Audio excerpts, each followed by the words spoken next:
The 1950s to the 2000s, a time of bold experimentation, flashiness, and innovation in the automotive world. From quirky designs to far-out tech, the automotive world tried to push the limits, and for some, it worked. But for others, well, let's just say they didn't exactly stand the test of time. Let's look at 20 car innovations that seemed like a great idea at the time, but didn't make it past the cool stage. You won't believe some of the features that have gone the way of the dinosaur. Number 20. Woodies. Woodies. The cool cars that had bodies made of wood or looked like they did. These were popular in the 1930s and 1940s, and they had that unique charm that screamed vintage vacation vibes. A beautiful, rustic look with a bit of classic luxury. But reality check. Wood doesn't exactly hold up in the long run. While the Woody looked great as a station wagon in its day, it had major flaws. Wooden panels needed constant maintenance to keep rot away, and let's be honest, they weren't as durable as metal. By the 1950s, automakers realized that steel was far superior. Buick's 1953 Roadmaster estate wagon was the last real Woody, and after that, it was all metal, all the time. Sometimes, wood just isn't meant for the ride. Number 19. 8-track tapes. Imagine cruising down the road, the sound of your favorite tunes pumping through the speakers, and the joy of not having to flip the tape halfway through. Sounds like the future, right? Well, that future was short-lived with the 8-track tape. Developed in the 1960s by Bill Lear, these were supposed to revolutionize car audio, but instead, they quickly became a hassle. Sure, it was convenient at first, no need to mess with flipping tapes, but those bulky, low-quality tapes were prone to mechanical issues.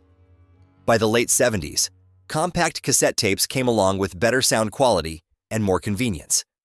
And just like that, the 8-track tape faded into the annals of automotive history, with the 1982 Ford Crown Victoria being the last car to feature. The era of big, clunky tapes is over, and good riddance.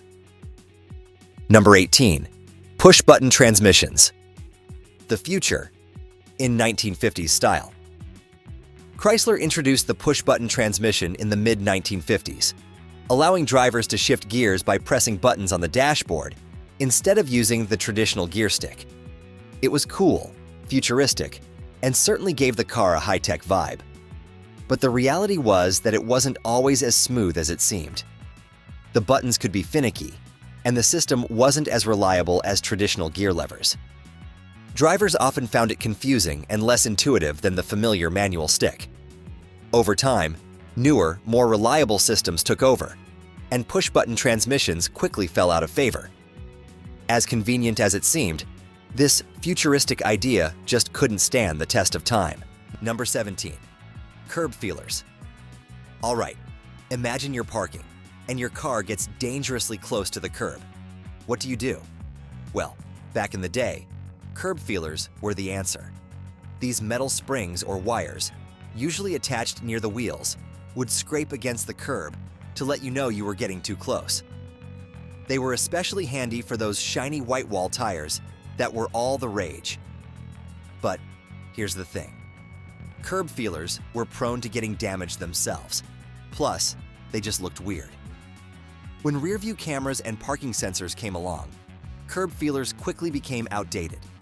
They had their moment in the sun, but once technology stepped in, it was game over for this outdated safety feature. Number 16. White wall tires. White wall tires, the epitome of luxury in the 1950s. Nothing said class like that crisp white stripe running down the side of your tires. First introduced in the early 1900s, they became a symbol of sophistication in the 1930s and were especially popular in high-end vehicles like the Cadillac Eldorado. But let's be real for a minute. White walls were a hassle. Keeping them clean was a pain, and the white material didn't last long before it started looking grimy. By the 1980s, practicality took precedence, and white walls were phased out for good. It turns out, No one wants to spend half their day scrubbing their tires just to keep up with an outdated fashion trend. Number 15. T-tops. T-tops. Removable roof panels that gave you the open-air driving experience without losing the structural integrity of your car. It was the late 1960s, and these were a huge hit in the Corvette and Pontiac Trans Am. It was the perfect balance, roof off, yet still safe.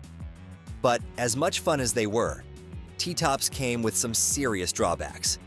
Leaks, wind noise, and the inconvenience of removing and storing the panels made T-tops a hassle. As convertibles improved and sunroofs became more popular, T-tops started to fall out of favor. By the late 1990s, they were pretty much obsolete. They had their time, but the T-top era was over. Number 14. Foot-operated dimmer switch. In the 1920s, someone thought it was a great idea to put the dimmer switch for headlights on the floor of the car, activated by your left foot. It made sense at the time, right? Keep your hands on the wheel while adjusting your headlights. The problem? It was a little too impractical, especially in manual transmission cars where your left foot was already busy with the clutch. By the 1970s, car manufacturers moved to the more practical, steering column-mounted dimmer switches, which quickly replaced the foot-operated design. The era of tapping your foot to dim the headlights is over, and we're better for it. Number 13. Retractable antennas. There was a time when retractable antennas were the peak of car luxury.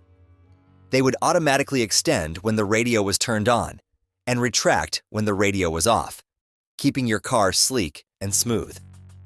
These retractable antennas were a hit in the 80s and 90s, especially in luxury models. But the reality? They broke. Constant mechanical failure, especially in cold weather, made them a pain to maintain.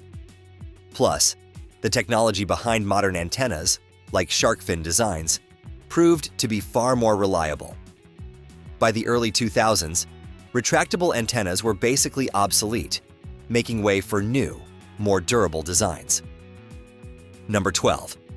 Analog gauges. When you think about old-school cars, you probably picture those iconic analog gauges, speedometers, fuel indicators, and temperature meters all on round, needle-driven dials. They were simple, straightforward, and did the job. But as technology evolved, so did the dashboards. By the late 80s, digital displays started to take over. They were more accurate, customizable, and looked way cooler. While analog gauges gave us that classic vibe, digital dashboards became the standard in most cars by the early 2000s. Sorry, analog. Your time has passed. Number 11. Landau bars. What do you do when you want to add a touch of old-world luxury to your car? Easy. Throw on some Landau bars. These metal bars on the rear quarter panels were a throwback to the 18th century horse-drawn carriages. They were purely decorative, meant to make cars look more elegant and refined. The problem? They had zero functional purpose. By the late 70s, car designs started to get sleeker and more modern, and these ornate bars didn't fit the bill anymore. By the 80s, Landau bars were largely phased out in favor of cleaner, more streamlined designs. Number 10. Column-mounted shifters. For decades, column-mounted shifters were a staple in American cars. They were convenient because they freed up space in the front seat, allowing for an extra passenger. But over time, these shifters became a hassle. They were slow to respond and hard to use for those who weren't used to them. Plus, when floor-mounted shifters started becoming more efficient, column shifters lost their place. By the 70s, the column shifter was phased out in favor of floor-mounted options, especially in performance cars. It's just one of those features that didn't stand the test of time. Number 9. Luggage racks. For a while, luggage racks were the perfect addition to your station wagon or sedan. They provided extra space for luggage, perfect for those cross-country road trips. But over time, the practicality of luggage racks was overshadowed by better design features, like foldable rear seats and larger trunks. Plus, they added unnecessary wind resistance, lowering fuel efficiency. By the 80s, luggage racks were largely abandoned in favor of more streamlined storage options like built-in roof boxes. It was nice while it lasted, but let's face it, no one misses loading the roof of their car with bags. Number 8. Vinyl roofs. Vinyl roofs were all the rage in the 60s and 70s, giving cars a luxury appearance without the cost of a full convertible. They were often seen on luxury models like the Lincoln Continental and Cadillac Eldorado, but over time, they developed a reputation for cracking and peeling. Water could get trapped underneath, causing rust and other damage. As car designs evolved and the need for vinyl roofs decreased, they began to fade out by the 80s. Today, vinyl roofs are pretty much non-existent, making room for more durable and sleek designs. Number 7. Automatic seatbelts. In the 1980s, automatic seatbelts were introduced as a way to get more people to buckle up. These belts would automatically slide into place when you closed the car door, ensuring everyone was safely strapped in. While they were a step forward in safety, the seatbelts themselves were uncomfortable, and many drivers quickly bypassed them. By the mid-90s, airbags became standard, and the 3-point seatbelt took over, making automatic seatbelts a thing of the past. They were a good idea, but they just couldn't compete with more effective safety features. Number 6. Car phones. Back in the day, having a car phone was the ultimate luxury. Introduced in the 40s, these bulky phones allowed business people and road warriors to stay connected while on the go. The only problem? They were expensive to install and use, and the technology was limited. By the 80s, mobile phones shrank, became more affordable, and offered far better connectivity, putting car phones out of business. Once the age of cell phones took over, the car phone became a relic of a time when people thought bigger meant better. Number 5. Side-mounted flamethrowers. In the late 90s, a South African inventor had a pretty wild idea: side-mounted flamethrowers to protect drivers from carjackings. The idea was that if someone tried to carjack you, you could trigger a flame from the side of your car to scare them off. While the concept might sound cool in theory, the reality was a little more dangerous. The flamethrowers were costly, potentially deadly, and just didn't have the practical use needed for widespread adoption. By 2001, they were discontinued, and thank goodness for that. Number 4. Scent dispensers. Mercedes-Benz and BMW thought they'd make road trips more relaxing with built-in scent dispensers in their high-end cars. The idea was to let drivers choose a scent that made the ride more pleasant. But in practice, these dispensers proved impractical. They were expensive, hard to maintain, and could never really compete with the ease of a $5 air freshener. By the mid-2010s, most cars had ditched the scent dispensers in favor of better, simpler solutions. Number 3. Fifth wheel for parking. In the 30s, the fifth wheel parking system was designed to make parallel parking easier by raising the back of the car to allow it to pivot into tight spots. The idea was cool but impractical, taking up space in the trunk and requiring expensive installation. It never caught on, and by the 1970s, it was all but forgotten. Today, parking technology has advanced enough that no one needs a spare tire to get into a tight spot. Number 2. In-car toilet. Some cars, like the Toyota Hiace camper, thought it'd be a good idea to install in-car toilets for long trips. But let's be honest, the logistics just didn't work out. The smell, the space it took up, and the challenge of keeping it clean made in-car toilets a nightmare. By the late 90s, no one was rushing to install these in their cars. The toilet trend? Not so great for road trips. Number 1. Children's partition. And here we have the ultimate car innovation that didn't last: children's partitions. These padded barriers were designed to keep children separated in the back seat, reducing distractions for drivers.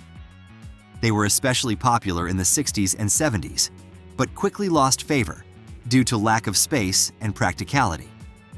Not to mention, keeping kids separated in the back seat wasn't the solution for distracted driving. By the 2000s, children's partitions were all but gone. So, there you have it. 20 car innovations that seemed like a good idea at the time, but ultimately faded away. Some of these features were ahead of their time, while others were just plain impractical. But they all remind us how far the automotive industry has come in terms of design and functionality. Which of these innovations did you think had the potential to work? Or were they all better off left in the past? Let us know your thoughts in the comments below. And don't forget to subscribe to Vintage Cars for more marvelous stories from the world of cars.